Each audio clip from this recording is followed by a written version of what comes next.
Salut tout le monde, on se retrouve aujourd'hui pour une toute nouvelle vidéo, le bilan du mois d'août. Je tiens d'abord à m'excuser si jamais vous trouvez ma voix un peu rock, on va dire. Je suis malade. Le premier livre que j'ai lu au mois d'août, c'est Mise à nu de Richard Cassel, publié aux éditions France Loisirs. C'est le tome 2 de la saga, Nikki Hit.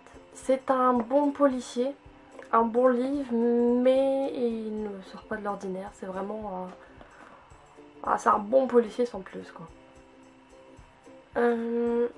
Pour l'intrigue, ça va, elle était bien ficelée comme d'habitude.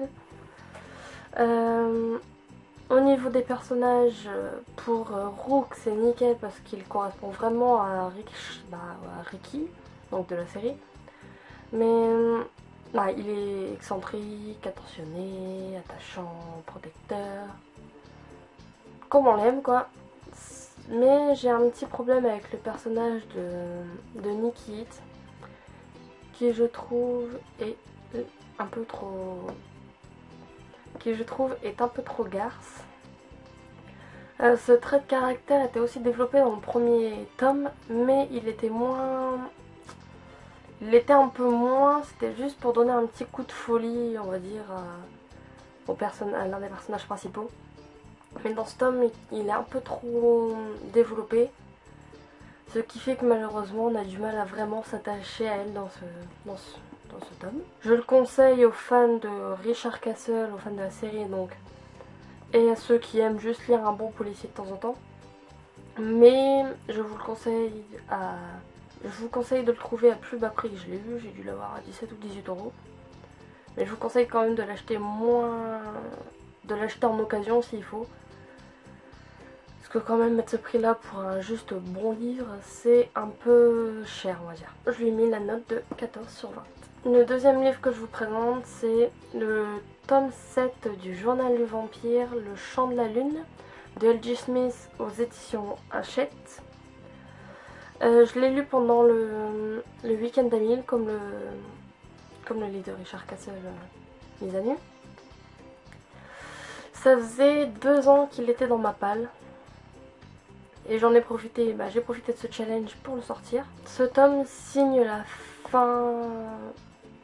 la quasi certaine fin de ma relation avec cette saga. J'ai quand même tenu 7 tomes, apparemment il y en a qui sont lâchés avant. Je continuerai la saga, mais seulement si je trouve les autres tomes à très bas prix en occasion. Je ne mettrai plus le même prix que j'ai mis pour les 7 premiers tomes. C'est trop cher pour ce que c'est. C'est un bon livre, hein. J'ai passé un bon moment de lecture, mais il y a 2 points, on va dire, qui m'ont vraiment déplu. D'abord, l'intrigue qui met trop de temps à se mettre en place.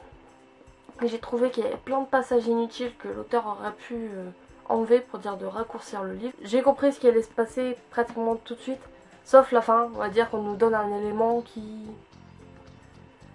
nous surprend, parce qu'on ne s'attendait pas à ça. Donc je lui ai mis un 13 sur 20. Ensuite, toujours pour le week-end d'Amil, j'ai lu Douce nuit de Mary Higgins Clark aux éditions France Loisirs.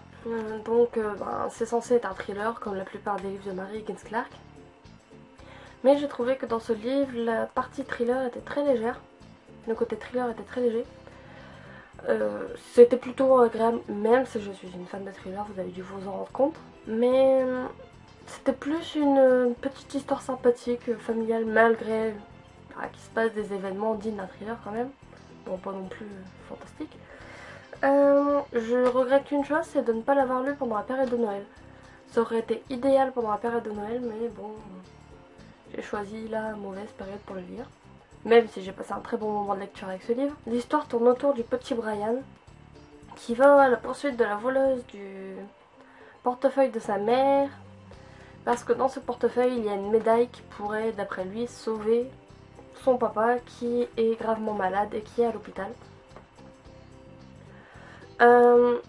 Dans ce livre, j'ai bien aimé parce qu'on voit des enfants courageux, voire parfois même beaucoup plus courageux beaucoup plus courageux que les adultes. Il y a aussi un autre enfant dans l'histoire, c'est Michael, le petit frère de Brian, le frère de Brian, je me souviens plus s'il est plus grand ou plus petit. Mais ce petit parvient à garder la tête froide malgré la disparition de son frère et à soutenir sa mère dans l'épreuve et limite à être plus adulte, on va dire, que sa maman. Qui était bien ficelé. Cette fois-ci, pas de problème de personnages trop nombreux. Comme j'ai déjà dit, ce livre est très sympa et je vous conseille de le lire pendant la période de Noël. Sinon, je lui ai donné la note de 14 sur 20. Ensuite, nous passons à Si je reste de Gail Forman aux éditions Pocket Jeunesse. Je pense que tout le monde, si vous suivez l'univers Booktube ou même les blogueuses littéraires, vous en avez sûrement entendu parler. Mais je vais quand même vous faire un bref résumé. Donc Maya qui a 17 ans, la belle vie on va dire, une famille parfaite, le petit ami parfait, un rocker. Elle va avoir un accident avec sa famille, sauf qu'elle va tomber dans le coma et devoir choisir entre la vie et la mort. Si elle reste, elle s'en va du monde des vivants. J'en avais souvent entendu parler comme d'un coup de cœur, d'un chef-d'œuvre. J'avais beaucoup d'attentes vu que beaucoup de personnes dans leur avis disaient que ça avait été un coup de cœur. Donc je me suis retrouvée déçue quand j'ai vu que pour moi ça me faisait pas le même effet. J'ai beaucoup apprécié ma lecture quand même si ce n'est pas un coup de cœur. Même si il m'a fallu un petit moment pour vraiment me plonger dans l'histoire. On va commencer par les points négatifs. Donc premier point négatif, pendant un moment j'ai trouvé que le personnage de Maya était vraiment trop centré sur elle-même. Ça me donnait un peu de mal à m'accrocher en fait, à m'attacher à elle. Deuxième point négatif, ça serait la dimension musicale qui est bien trop présente à mon goût. J'adore la musique, venez pas penser le contraire. J'aime écouter de la musique comme tout le monde, mais j'ai trouvé que en fait la plupart de ces relations avec les gens sont reliées à la musique. Ça, je comprends que c'est une dimension assez importante pour la plupart des personnages, mais je sais pas, quand elle nous racontait certains passages de sa vie qui ne concernaient que la musique sans forcément passer par les autres personnages, je m'ennuyais un peu en fait. Maintenant passons quand même au point positif. J'ai beaucoup aimé la dimension familiale de ce livre. Que voilà, elle est très attachée à sa famille, je vous en dirai pas plus pour éviter de vous spoiler. Mais étant une personne moi-même qui suis très famille, j'adore passer du temps avec ma famille, pour moi la famille c'est ce qui compte quasiment le plus. Et ensuite, j'ai bien aimé la relation amoureuse qu'elle entretient avec Adam. Parce qu'on voit que c'est pas une simple amourette de lycéen qui passera au bout de 2-3 mois. Non, on voit vraiment que leurs sentiments sont sincères, sont vrais. On voit que leur amour pour lutter contre tout, en fait, qu'ils sont prêts à lutter contre tout, qu'ils feraient n'importe quoi l'un pour l'autre. Je garderai un bon souvenir de ce livre, même si ce n'a pas été un coup de cœur. Je ne sais pas si je lirai le deuxième tome. Je lui ai mis un 15 sur 20. Ensuite, j'ai lu Frankenstein en version abrégée en anglais. Frankenstein de Mary Shelley aux éditions Oxford University Press. Je devais le lire pour l'école, même si j'ai appris très récemment que la prof avait donné une mauvaise édition, ou plutôt que j'avais choisi le mauvais livre. Donc je l'ai lu pour rien entre guillemets. J'ai déjà donné mon avis sur Frankenstein en lui-même dans ma vidéo du bilan du mois précédent. Donc soit aller voir ma chronique, soit aller voir la vidéo du mois dernier. Qu'est-ce que j'ai bien aimé avec cette édition, c'est que c'est parfait genre pour les collégiens ou les lycéens qui veulent évoluer en anglais. C'est qu'il y a des petites activités à faire pendant la lecture. C'est très sympa, il y a des illustrations. C'est vraiment un petit livre idéal. Si les personnes ne sont pas sûres de leur niveau en anglais, mais qu'ils veulent commencer à lire en anglais, l'un des premiers livres que je leur conseille. Frankenstein. Mais sinon, je ne l'avais pas précisé la dernière fois, je lui ai mis la note de 14 sur 20. Je passe maintenant à Orgueil et préjugés de Jane Austen. Jane Austen, je pense. chez les éditions Archipoche. Pour moi, ça a été une relecture. Je pense que quand je l'avais lu pour la première fois, j'étais peut-être trop jeune pour vraiment apprécier l'œuvre. Parce que là, comment expliquer ça? Ce livre est magnifique. C'est peut-être un classique. Les classiques par moments nous font peur, mais n'en ayez pas peur. Il est fantastique. On va essayer de passer très vite dessus, sinon la vidéo elle va durer 3 heures. Passons d'abord par les personnages. Donc d'abord Elisabeth, qui est le personnage principal, l'un des personnages principaux. C'est une jeune femme intelligente, belle, mais très orgueilleuse et pleine de préjugés. Elle arrive à nous charmer, mais en même temps, elle arrive à nous agacer. Je sais, je dis souvent que les personnages m'agacent et tout le tralala. Mais...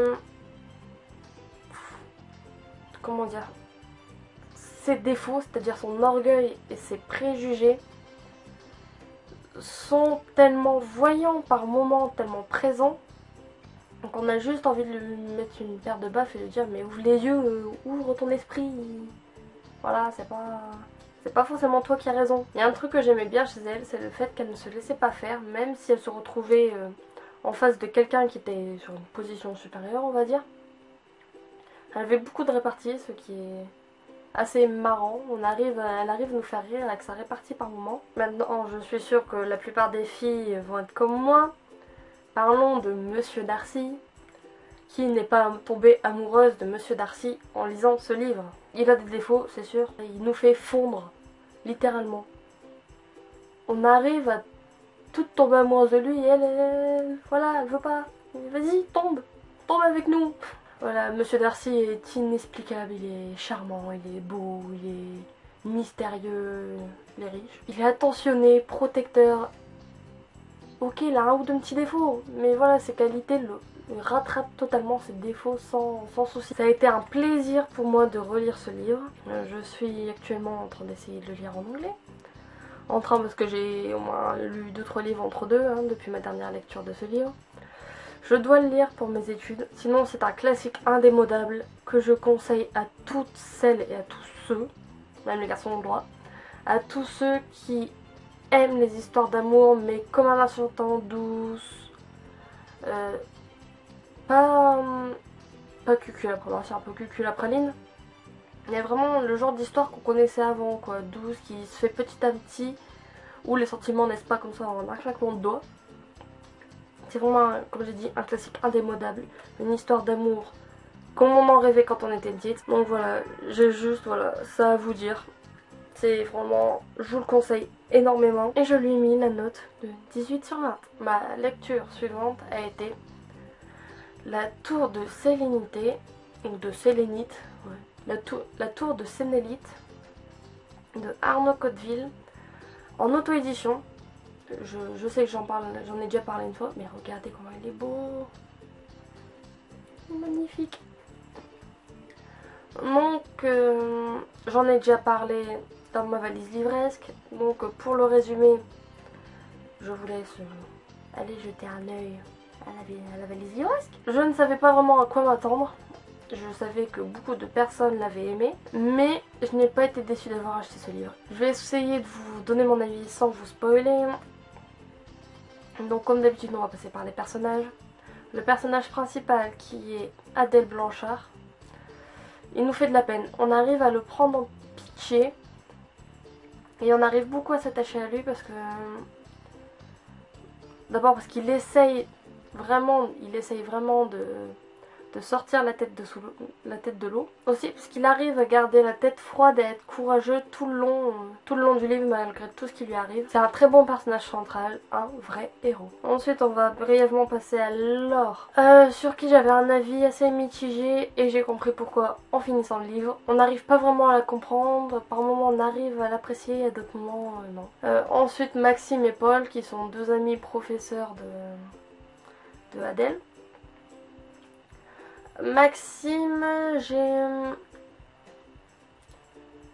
eu un peu de mal par moment avec ce personnage parce qu'il a une addiction qui est trop présente, on va dire. Et Paul, ça a été le personnage, pas coup de cœur, mais un de mes personnages préférés. Vous allez comprendre pourquoi. C'est un professeur d'anglais natif d'Angleterre qui me fait énormément penser à un de mes professeurs de faculté parce qu'il porte le même prénom. Je suis heureuse que cette petite touche britannique, on va dire, a été mise dans le livre. Mon seul petit point négatif, c'est que le passage avec les enfants de Adèle soit si court. Vu l'importance que ces enfants ont pour lui, je m'attendais à... Bon, pas non plus un chapitre en entier, au moins quelques pages quoi. Mais non, ça a duré une page, voire une demi-page. J'étais un peu déçue.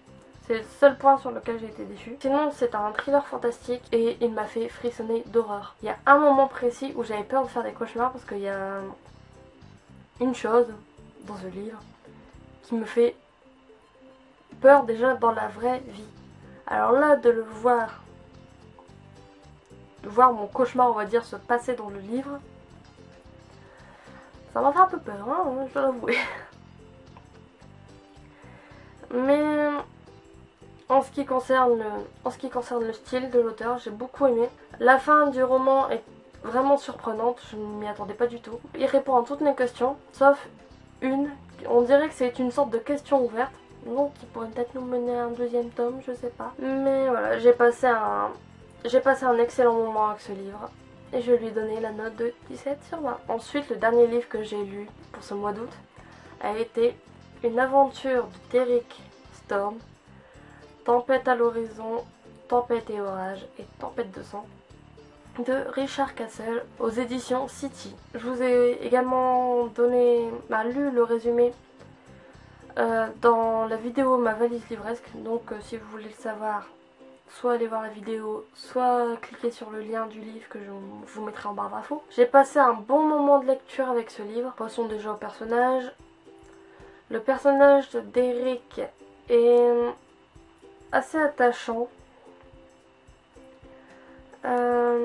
Il est marrant, sympathique. Mais le seul petit hic que j'ai eu avec lui et le livre, ce sont les blagues ou allusions sexuelles. Je suis pas prude, je le répète. Mais en la dose correcte, ça aurait pu être sympathique, même marrant, ou simplement passer inaperçu. Mais à cette dose-là, ça devient vite agaçant, quoi. Dès qu'il apparaissait, il est obligé de faire une blague salace. L'agent du FBI, très sympathique. C'est une femme forte qui avance dans sa carrière, qui veut pas se laisser faire, pas se laisser marcher sur les pieds. Sauf qu'il y a eu un petit côté agaçant, c'est le cliché, on va dire le cliché américain, oui, où il y a la guerre entre les enquêteurs des différentes unités, on va dire, qui disent ah non c'est mon territoire, c'est mon enquête, tu touches pas, nanani, nanana. Ce côté-là était un peu agaçant. Bon, elle change sur la fin. L'intrigue, c'est une intrigue assez simple, pas très longue. Je n'avais pas tout deviné ce qui allait se passer, mais la plupart des choses, j'avais déjà mon idée dessus. Il y a beaucoup d'action. C'est ce que j'aime beaucoup dans les livres qui tournent autour de la CIA, des espions. Ce sont les scènes d'action. Parce que je suis du genre à m'imaginer les scènes pendant que je lis. Donc je me croyais limite en face d'un bon film d'action, on l'avoue. Par moments ça fait du bien de voir des gens se taper dessus. En faux, hein, pas pour de vrai quand même. Hein. Je ne sais pas si c'est dû à la traduction, mais j'ai trouvé le style assez simple, sans plus quoi. Donc je me demande si c'est la traduction ou si c'est de base. Et j'ai mis la note de 14 sur 20. Mais nous allons passer à l'élection de la meilleure lecture du mois. Pour moi, la meilleure lecture du mois d'août a été Orgueil et Préjugés. J'espère que vous avez apprécié cette vidéo. Je m'excuse pour la luminosité qui changeait, ça dépendait si les nuages passaient ou pas. Je m'excuse aussi pour ma voix et si je n'avais pas l'air très enjouée, je suis un peu faible quand même. Mais voilà, j'espère vous avoir donné envie de lire certains de ces livres. Et sur ce, je vous souhaite de très bonnes lectures. Bye bye.